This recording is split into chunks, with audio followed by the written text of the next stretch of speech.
Hello guys, welcome back to Telugu cinema ముచ్చట్లు.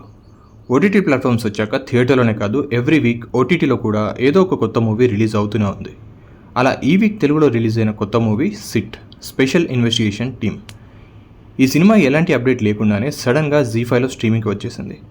మరి ఈ సినిమాని ఓటీటీలో టైం స్పెండ్ చేసి చూడొచ్చా లేదా అనేది ఈ వీడియోలో చూసిద్దాం. కథ విషయానికి వస్తే హైదరాబాద్లో ఒక సాఫ్ట్వేర్ కంపెనీలో వర్క్ చేస్తున్న నవ్య అనే అమ్మాయి మర్డర్ జరగడంతో సాఫ్ట్వేర్ కంపెనీస్లో వర్క్ చేసేవాళ్ళు ఇలా పట్టపగలే హత్యలు జరిగితే వాళ్ళ లైఫ్కి భద్రత లేకుండా పోతుందని క్వశ్చన్ చేయడంతో ఆ కేసుని ఇన్వెస్టిగేట్ చేయడానికి ఒక స్పెషల్ టీమ్ని అపాయింట్ చేస్తారు. ఆ స్పెషల్ టీమ్ని లీడ్ చేసేది పార్థు. అయితే పార్థు అప్పటికే తన కెరియర్లో చాలా ఎన్కౌంటర్స్ చేశాడని, అవన్నీ మర్చిపోవాలంటే ఈ కేసులో ఎలాంటి ఎన్కౌంటర్స్ లేకుండానే సాల్వ్ చేయాలని చెప్తారు.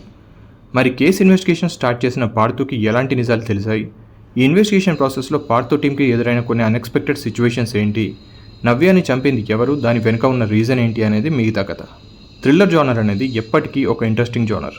కొంచెం థ్రిల్ చేసే ఎలిమెంట్స్ ఉంటే ఆడియన్స్ని ఆటోమేటిక్గా అట్రాక్ట్ చేయొచ్చు.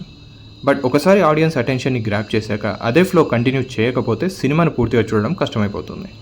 ఈ సిట్ సినిమాలో కూడా ఒక మర్డర్ చుట్టూ మిస్టరీని పెట్టి ఒక్కో క్యారెక్టర్ మీద డౌట్ వచ్చేలా చేస్తూ ఇన్వెస్టిగేషన్ని ఇంట్రెస్టింగ్గానే తీసుకెళ్తారు.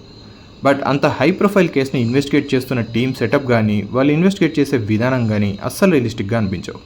ఏదో మొక్కుబడిగా ఇన్వెస్టిగేషన్ సీన్స్ ఉండాలి ఆడియన్స్ని ఎంగేజ్ చేయడానికి అన్నట్లు కూర్చొని డిస్కషన్ చేస్తుంటారు తప్ప డెప్త్గా ఎలాంటి ఇన్వెస్టిగేషన్ ఉండదు. ఎస్పెషలీ పార్థో క్యారెక్టర్ టీమ్ హెడ్ అయినప్పటికీ తన టీమ్ మెంబర్స్ ఏదైనా హింట్ ఇస్తే తప్ప తనంతట తాను ఎలాంటి క్లూ పట్టుకోలేకపోవడం మరీ ఫనీగా అనిపిస్తుంది. దాని క్లైమాక్స్లో జస్టిఫై చేయడానికి ట్రై చేసినా అప్పటికే సినిమా మీద ఇంట్రెస్ట్ కూడా పోతుంది. అలాగే సినిమాలో ఇన్వెస్టిగేషన్ ప్రాసెస్ వెళ్తున్న విధానం చూస్తేనే మర్డర్ ఎవరై ఉంటారు అని చాలామంది ముందే ఎక్స్పెక్ట్ కూడా చేసేయచ్చు. ఇన్వెస్టిగేషన్ స్టార్టింగ్లో కొంచెం ఇంట్రెస్టింగ్గా అనిపించినా ఆ తర్వాత మాత్రం కంప్లీట్గా ప్రెడిక్టబుల్ అయిపోతుంది. ఎండింగ్ కూడా ప్రాపర్గా చేయకుండా ఓపెన్ ఎండింగ్తో సెకండ్ పార్ట్ వస్తుందని చెప్పడం ఇంకా చిరాకు తెప్పిస్తుంది. ఇక యాక్టింగ్ విషయానికి వస్తే మెయిన్ లీడ్లో యాక్ట్ చేసిన అరవింద్ కృష్ణ పర్ఫార్మెన్స్ చాలా పూర్గా ఉంది. ఆ రోల్లో తను ఏ రకంగా కూడా సెట్ అవ్వలేదు. రజత్ రాఘవ్ పర్ఫార్మెన్స్ ఓకే, నవ్యగా చేసిన నటాషా దోషి పర్లేదు. ఇక మిగతా యాక్టర్స్ అందరూ ఉన్నంతలో బాగానే చేశారు. టెక్నికల్గా ఈ మూవీ చాలా వీక్గా అనిపిస్తుంది. థ్రిల్లర్ మూవీస్లో బ్యాక్గ్రౌండ్ మ్యూజిక్ అనేది చాలా ఇంపార్టెంట్. ఆడియన్స్ని ఎంగేజ్ చేయాలంటే అది కూడా కీ రోల్ ప్లే చేస్తుంది. బట్ ఇందులో అది మిస్ అయింది. సినిమాటోగ్రఫీ కూడా చాలా రెగ్యులర్ షాట్స్తో ఒక షార్ట్ ఫిల్మ్ చూస్తున్న ఫీల్ వచ్చేలా ఉంది. ప్రొడక్షన్ వాల్యూస్ చాలా పూర్గా ఉన్నాయి. డైరెక్టర్ విజయభాస్కర్ రెడ్డి మర్డర్ చుట్టూ క్రియేట్ చేసుకున్న మిస్టరీ బాగానే ఉన్నా దాన్ని స్క్రీన్ మీద ప్రజెంట్ చేసిన విధానం ఇంకొంచెం గ్రిప్పింగ్గా ఉంటే బాగుండేది.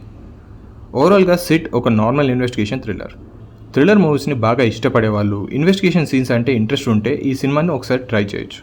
ఒకవేళ మీరు ఈ సినిమా ఆల్రెడీ చూస్తుంటే మీ ఒపీనియన్ ఏంటి అనేది కామెంట్స్లో చెప్పేయండి. అలాగే వీడియో నచ్చితే లైక్ కొట్టి షేర్ చేసి మా ఛానల్కి సబ్స్క్రైబ్ చేసుకోవడం మాత్రం మర్చిపోకండి. Thank you for watching this video.